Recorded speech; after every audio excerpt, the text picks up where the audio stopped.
Hi, hello friends. எல்லாருக்கும் வணக்கம். இன்னைக்கு நம்ம பார்க்க போற வீடியோ என்னன்னு பாத்தீங்கன்னா importance of crankcase breather and டிஜி செட்ஸ் தான் பார்க்க போறோம். இது அந்த அளவுக்கு இம்பார்ட்டன்டா அப்படின்னு கேட்டீங்கன்னா ஆமாங்க, இது ரொம்ப இம்பார்ட்டன்ட் டிஜி செட்ல.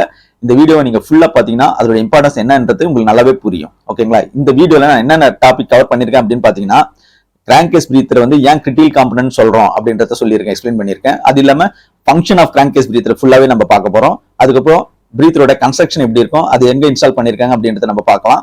அப்புறம் வந்து கடைசியா வந்து மெயின்டெனன்ஸ் ஆக்டிவிட்டி என்ன பண்ணணும் பிரீத்தருக்கு அப்படின்றதையும் நான் எக்ஸ்பிளைன் பண்ணியிருக்கேன். ஓகேங்களா? நீங்க வந்து டிரான்ஸ்ஃபார்மர்ல தான் அந்த பிரீத்தர் பத்தி எல்லாம் கேள்விப்பட்டிருப்பீங்க. ஓகேங்களா? ஆனா டிஜி செட்ல இருக்கிற இந்த பிரீத்தர் பத்தி நிறைய பேர் வந்து கேள்விப்பட்டிருக்க மாட்டீங்க. அப்படி கேள்விப்பட்டிருந்தாலும் சிலருக்கு தான் தெரியும். அதனுடைய என்ன மெயின்டெனன்ஸ் ஆக்டிவிட்டி பண்ணணும், அது எந்த அளவுக்கு இம்பார்ட்டன்ட் அப்படின்றது சில பேருக்கு தான் தெரிஞ்சிருக்க வாய்ப்பு இருக்கு. ஏன்னா இதை பத்தி யாரும் பெருசா டிஸ்கஸ் பண்றது இல்லை இந்த மெயின்டெனன்ஸ் ஆக்டிவிட்டியில. அதனாலதான் இந்த வீடியோவை நான் உங்களுக்கு பிரசென்ட் பண்றேன். அதனால இந்த வீடியோவை கடைசி வரைக்கும் ஸ்கிப் பண்ணாம பாருங்க. வாங்க வீடியோக்குள்ள போலாம்.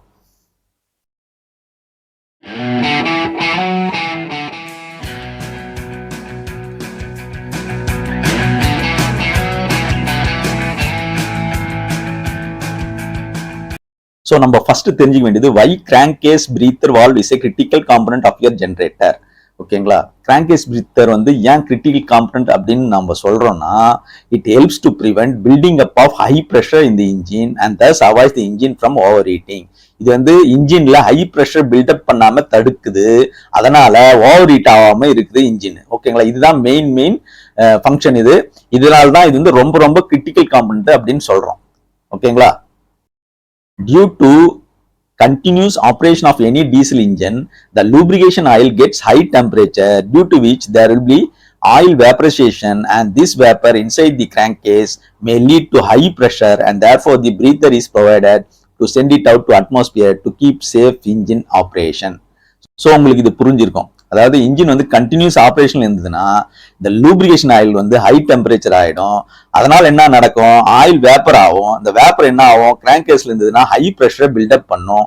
அப்போ இந்த பிரீத்தர் என்ன பண்ணுது, அதை வெளியில அனுப்பி இன்ஜின் ஆப்ரேஷனை சேஃபா எடுத்துன்னு போய் விடுது. ஓகேங்களா?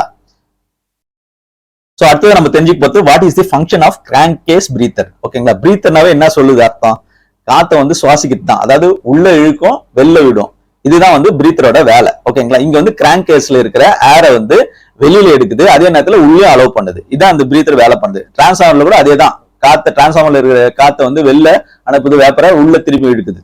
ஓகேங்களா? சோ இதுதான் நடக்குது எல்லா இடத்துலயும். ஓகேங்களா? இங்கேயும் அதே தான் நடக்குது. அது மட்டும் இல்லைங்க, இந்த air entering into the engine prevented from dust, dirt, contamination. ஓகேங்களா? அந்த காத்து உள்ள வரது டஸ்டோட டர்ட்டோட உள்ள போகக்கூடாது இன்ஜினுக்குள்ள. ஓகேங்களா? அது கண்டாமினேட்டட் ஏர் தானே, அது வந்து இன்ஜின்குள்ள போனா அது தேவையில்லாத பிரச்சனைகள் உண்டாகும். சோ அதை வந்து ஃபில்டர் பண்ணி இது உள்ள அனுப்புது. அதை ஞாபகம் வச்சுக்கோங்க. சோ அடுத்தது நம்ம தெரிஞ்சுக்க பார்த்து how it is constructed and installed. ஓகேங்களா? பிரீத்தர் வந்து பாத்தீங்கன்னா it is usually made of wire mesh இல்லனா steel wool which is enclosed inside a housing or body which is fixed by a clamp or bolt to the valve cover based on model. ஓகேங்களா?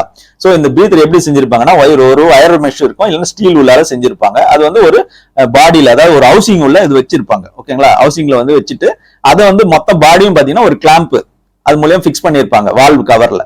இது வந்து மாடலுக்கு model வித்தியாசப்படும். ஓகேங்களா? அவ்வளவுதான். So பிரீத்தரோட பேசிக் function உங்களுக்கு புரிஞ்சிருக்கும். ஓகேங்களா? இப்போ நம்ம வந்து அதோட கம்ப்ளீட் ஆபரேஷன் எப்படி நடக்குது அப்படின்றத நம்ம பார்க்க போறோம். அதுக்கு வந்து ஆக்சுவலா பாத்தீங்கன்னா ரெண்டு ஃபங்க்ஷன் இருக்குங்க. ஆக்சுவலா பாத்தீங்கன்னா ஃபர்ஸ்ட் ஒன்னு என்னன்னு பாத்தீங்கன்னா when the engine operates, some amount of air during compression and power strokes escapes through piston rings and liner valve and accumulate inside the crankcase. Along with this, the heat of the engine lubricating oil causes some amount of vapor, both of which have to be vented out. ஓகேங்களா? Hence this breather, which is made of steel wool or mesh, traps the oil fumes and causes the vapor to become droplets and fall back into the valve cover. ஓகேங்களா?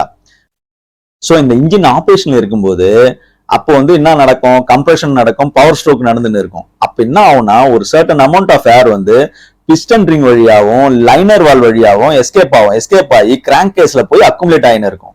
இந்த ஏர் மட்டும் accumulate ஆகாது, கூடவே என்ன ஆகும்னா அந்த heat of the engine lubricating oil, engine oil இருக்குல்ல, அதுவும் என்ன ஆகுது, ஹீட்டால கொஞ்சம் வேப்பர் உண்டாகும்.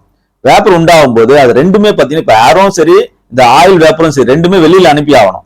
இல்லைன்னா அது இன்ஜினுக்கு ஆப்ரேஷனுக்கு பாதிப்பு. ஓகேங்களா? சோ அதுக்கு தான் இந்த பிரீத்தரை போட்டிருக்காங்க. இந்த பிரீத்தர்ல ஏற்கனவே சொன்ன மாதிரி ஸ்டீல் உள்ள எல்லாம் மெஷ் இருக்கும். அது என்ன பண்ணும், இந்த ஆயில் ஃபியூம்ஸ் எல்லாம் ட்ராப் பண்ணிடும். இந்த வேப்பர் என்ன பண்ணும், டிராப்லெட்ஸா ஆக்கிடும். ஓகேங்களா? ஆக்கிட்டு அது வால் கவராண்டு அது வந்து விழுந்துரும். ஓகேங்களா?